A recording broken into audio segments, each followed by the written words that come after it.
move because it is. Oh, there's a lot of people. Yeah, we're gonna have to keep crowding around, guys. Making sure everyone gets up there. We got plenty of room off to this other side as well.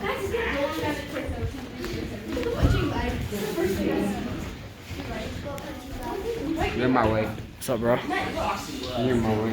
What's up, Are man? you recording? Yeah. I'm just gonna have a speech of what he's saying. What's up, Ah. Google? Hi, Travis.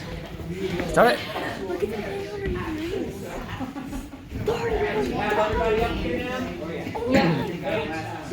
Alright, guys.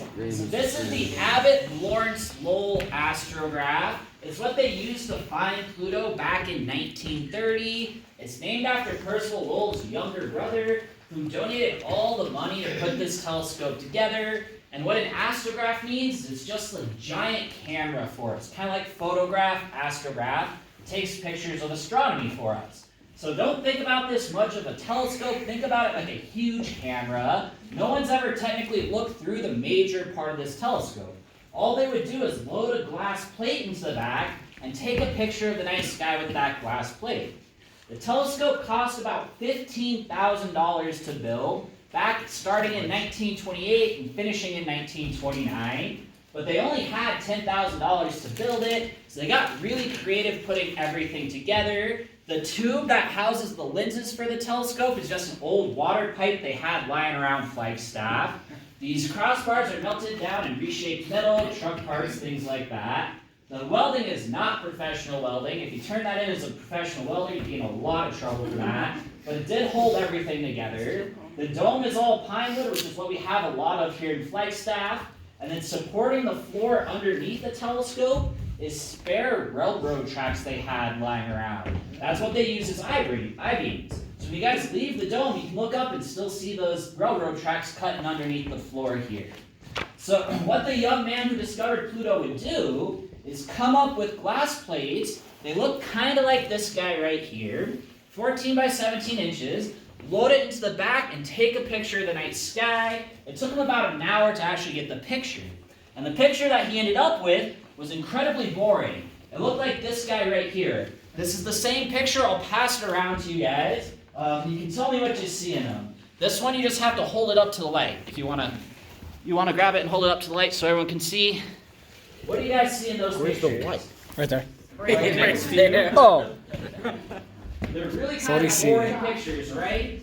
I see that. Hold on. I see a dot. Let me get a picture. Oh, I see. It shows the reflection. Stars. Shows reflection. Oh, I get it. Wait, really? Yeah, shows the Just a reflection. bunch of little black dots, right? Oh yeah, I see that. Yep. So all those black dots are stars.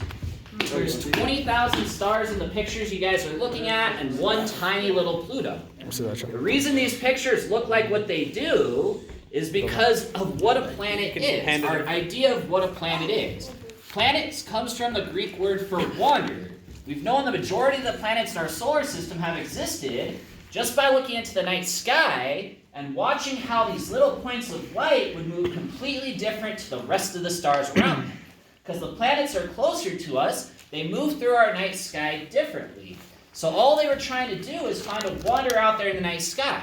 You wouldn't use these pictures for research or anything like that, but all they would do is take this picture, come up a couple nights later, take the same exact picture, and then go back and forth and count each little dot to see if it would move. Very boring work, very tedious work, right guys?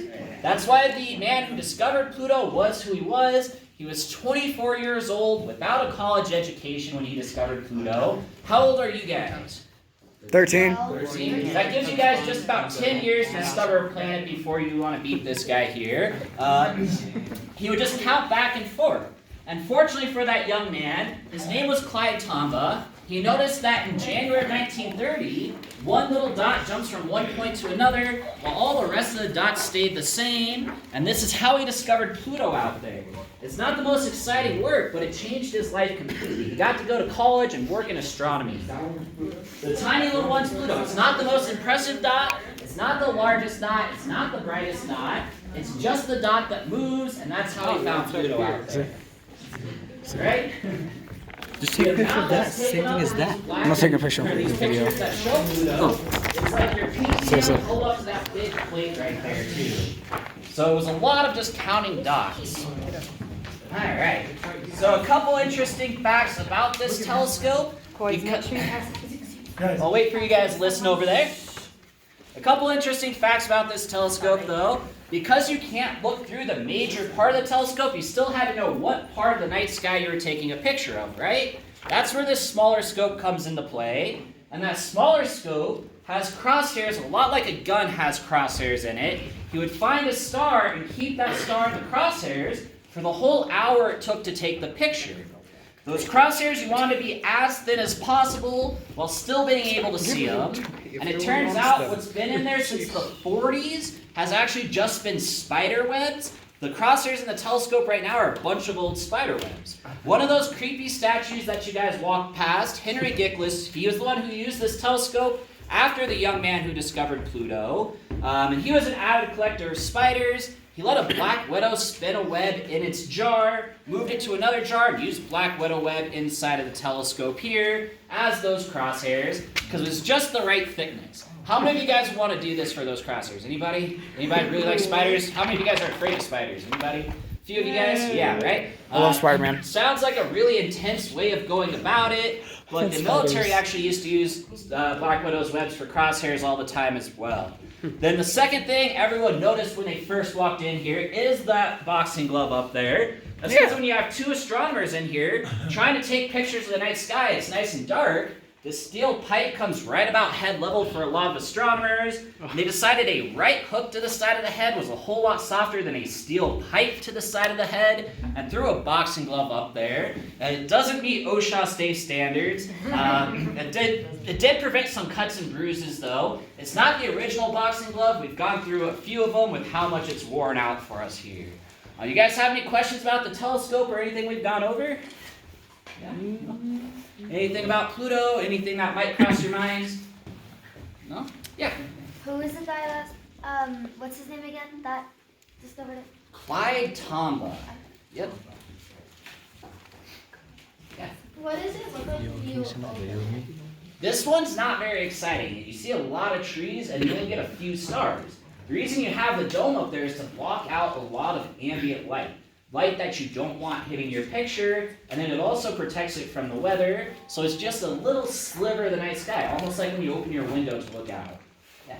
What did other people think of the discovery of Pluto? Here at the observatory, they're actually a little jealous of the guy. Around the world, it was a huge announcement. They've been searching for it for quite some time. They actually held a contest to name Pluto. And the winning suggestion came from a young English girl. She was 11 years old. She suggested Pluto because Pluto is the Roman god of the underworld, and it seemed fitting for that. Far off, distant, icy planet out there. But the world really got behind the idea. It was huge news when it was announced. Because we've been searching for it for a while. Yeah. I noticed the like little wheels on the roof right here. What are those for? It's how we rotate the roof on top of us here. It's so we can look at any part of the night sky. If you guys look up there, there's only that small portion that we can actually open up and take a look through, but the whole roof rotates. So I'm going to go ahead and do that for you guys real quick if you want to look up. Hey, when you said they were looking for it, what were they looking for? They didn't know what they were. They actually had an idea that there was something out there, but it was a wild goose chase. I'm going to rotate the roof and then I'll answer your question here because they're trying to go see a talk. Alright, so you guys watching up the top here? Oh, whoa. That's so trippy. It's not too loud, but that's what those steel wheels are for all around. Just allows us to move like a old It is old No, we're not. It's not just the roof. It's just the roof that moves. We don't move down here. Okay, I was scared for a second. I'm going to answer his question and I'll get to yours, okay? The reason they were looking for Pluto is based off the way that we saw Uranus and Neptune acting. When we discovered Uranus, it looked like it was being dragged back by something. It didn't orbit the way our math and physics said it should. So we guessed there was an eighth planet out there that was pulling and tugging on Uranus. When they did the math and guessed where that eighth planet should be, they discovered Neptune in 1846 with about half your pinky nail of where the math said it was supposed to be. So the math played wonders in helping us discover that. Unfortunately, after we discovered Neptune, we made some crucial errors. We misjudged it completely. We thought it was too small to be having that pulling and tugging effect on Uranus, and we thought Neptune was being pulled and tugged back as well. So we guessed there must be a giant planet past Neptune that was pulling and tugging on these other two, anywhere between the size of Earth all the way up to the size of Saturn. Pluto is definitely not what they were looking for. They just happened to be very lucky Pluto was where the math guessed it was supposed to be. There was also another misjudgment in thought back in that day. We used to think comets and asteroids pointed back to where planets were, like they flowed along streams back to where planets were located. And turns out this is not how they act, but there were a few asteroids we saw point back to where the math placed that giant planet. And so that's why we're looking in that specific part of the night sky. So they were looking for a planet out there. It was all a wild goose chase looking for something that technically didn't exist, but they thought it did. And they just happened to stumble across Pluto. You already answered my question. Did I? Yeah. All right, cool. Fantastic. So did they ever figure out what's up with the So Neptune is big enough to be having a pulling effect on Uranus. Nothing was pulling back on Neptune. We went back and looked at its orbit, and everything is perfectly fine and explained. The one little thing we saw with Neptune is explained by one of its moons, the way that it wobbled a little bit. So it really was just us not understanding those planets out there. We've still only flown past Uranus and Neptune once with a satellite. That was back in the 80s with the Voyager missions. How long did it take to get out there? For Neptune, it was about 8 years. Oh, wow. Yep. How fast can you go in space? It depends on how small your thing is and how big the pull of the sun is. The fastest thing we ever sent away from us down here on Earth was the New Horizons mission, which flew past Pluto. That took 9.5 years to get to Pluto. But it's not the fastest thing that's going to leave our solar system. The fastest thing that's going to leave our solar system are the Voyager missions. The New Horizons mission was smaller, so it got to shoot off quicker, but the sun had a bigger pull on it because it was smaller. So it all depends on the weight of the mission, how fast you threw it out there, and all that kind of stuff. Yeah. Was Neptune's new moon discovered here? Neptune's new moon? No. It was not discovered here, unfortunately. All right. Any other questions, guys? Thank you. All right, if I could snag back those slides from you guys, and that kind of plexiglass thing's already back there. All right. Thank you so much.